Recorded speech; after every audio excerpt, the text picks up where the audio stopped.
Hey everybody, Clint Goodrich here from Grants Pass Downs with Don't Get Me Started. I want to follow up on yesterday's Breeders' Cup at Santa Anita. Now there's a few things to talk about, a number of different angles to be thinking about here from yesterday's Breeders' Cup. Good races, some issues, some hope maybe.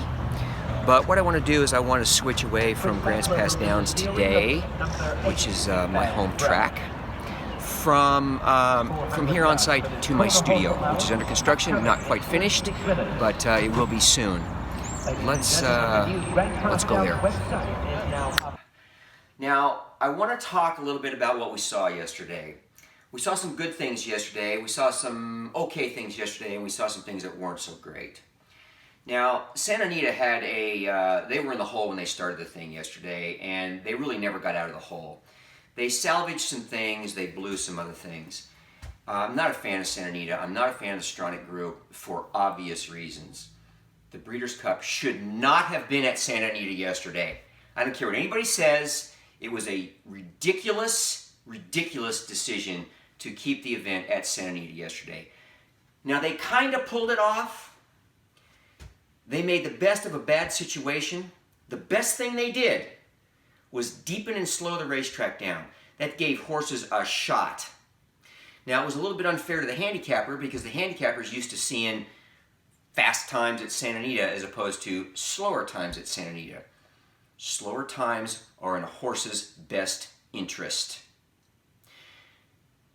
Now, breakdowns at 100% zero breakdown expectation is never going to happen. It's unrealistic.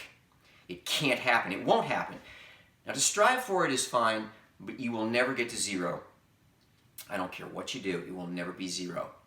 But one of the things that can be done, and this is real, owners, trainers, I'm talking to you guys and gals, get your egos out of the game.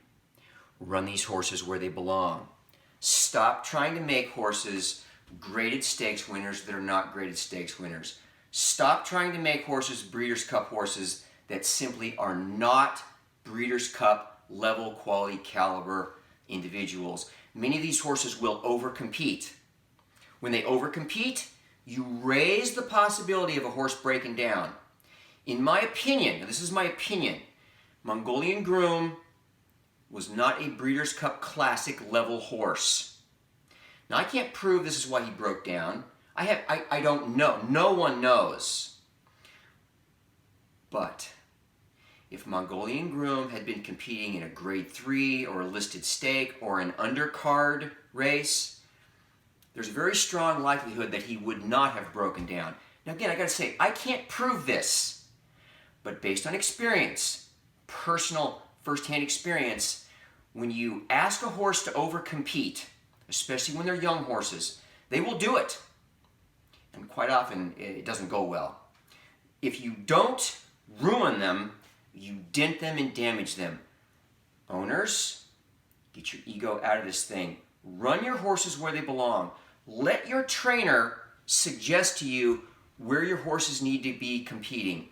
If you don't trust your trainer, if you're not listening to your trainer, you need a new trainer if you have confidence in him, or start training them yourself if you think you're so much more astute. It doesn't matter what you paid for them. The horse doesn't know what you paid for them.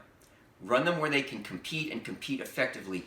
You will enjoy, believe what I'm telling you, you will enjoy winning $100,000, a $200,000 stake, top allowance race. You will enjoy that victory 10 times more, 110 times more than running up the track in the Breeders' Cup. And I'll guarantee you this for sure, and you can take this to the bank. You will be guaranteed to enjoy that victory in a lesser stake than seeing your horse break down right in front of the grandstand. You have some responsibility in this thing too. Don't forget that. Don't cede the responsibility to others.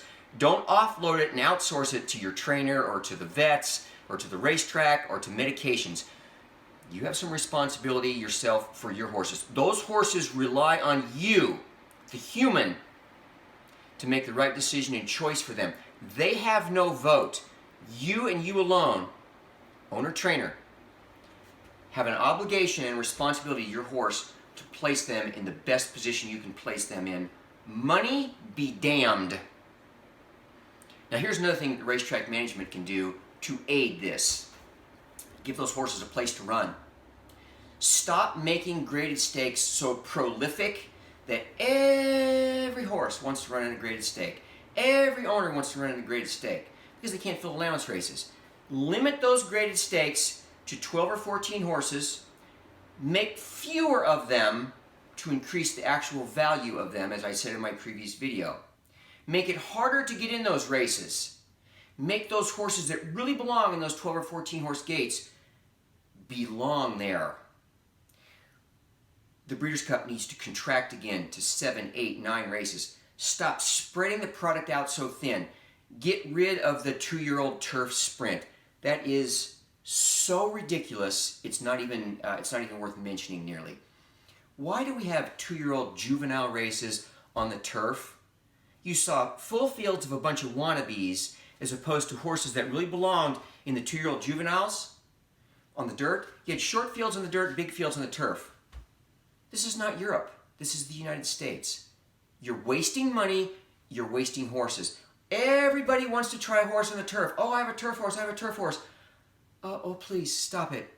Run on the dirt. Run where you belong. Don't run in the... There's no need for that. Get it out. There's no need for a filly and mare sprint. You saw fillies beat the boys several times yesterday. Multiple fillies finished in front of the boys. They don't need special categories except for, the distaff, this kind of thing. Filly and mare turf, that's okay. But get rid of the watered down events. You don't need a dirt mile and a turf mile. Bring it back to focus. If you bring it back to focus, you eliminate you basically take it away from the egomaniacs to run these horses where they don't belong. 12, 14 horse, good, clean, tight fields of horses that belong together instead of horses that are over competing. Now we saw slower times yesterday, and that was a good thing. If I can give Santa Anita a smidge of credit, I'm going to give it to them. They slowed the racetrack down, and it helped. Now what will they do going forward? I don't know. They need to keep it slowed down. If they keep it slowed down, that will bring these forms and the horse players back into sync with what becomes a standard. I challenge Santa Anita to find and start an industry standard by slowing these racetracks down across the country. Slow them down. Horses will live longer. They will race longer. They will have longer and safer and happier careers. And you take cards away from all the negative naysayers out there. Take some responsibility for yourself. Get these racetracks slowed down. There was an obvious benefit to it yesterday. Now, Mongolian groom breaking down in the Classic, again, I don't think he belonged in the Classic. Would that have saved him from in another race? I can't actually know, but I believe it would have. It could have been a one-off event. That could have happened anywhere with a horse competing over his head. And maybe it didn't have anything to do with him competing over his head. Again, we can't know.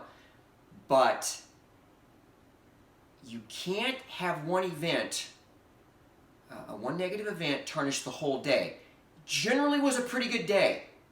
There was a lot of good stories. The horse surviving the fire, the filly that came back, Belvoir Bay, I believe is her name. She survived the fire a couple of years ago. She was lost for 2 days. She comes back and wins the Breeders' Cup race. That's as good as it gets right there. There was a lot of good human interest stories yesterday. They weren't manufactured. They were real. That's a good thing. That's a great thing. That's how you endear the public. We need more of that, less of the other. Let me know what you think. Subscribe to my channel. This entire point of this channel is to share with you what you need to know from an actual insider's perspective, not what you want to hear. This is not about feel-good. This is not about touchy-feely. This is about the facts. This is about reality in the horse racing world. There is a reality in the horse racing world that you must come to terms with, and it's generally a good thing. If people will understand things for how they truly are, not how they want them to believe, not how they want them to be in a make-believe fantasy land. Reality. Stay in contact with reality on every level, and you will prosper and survive and be much happier as a participant and or a fan and or a horse player.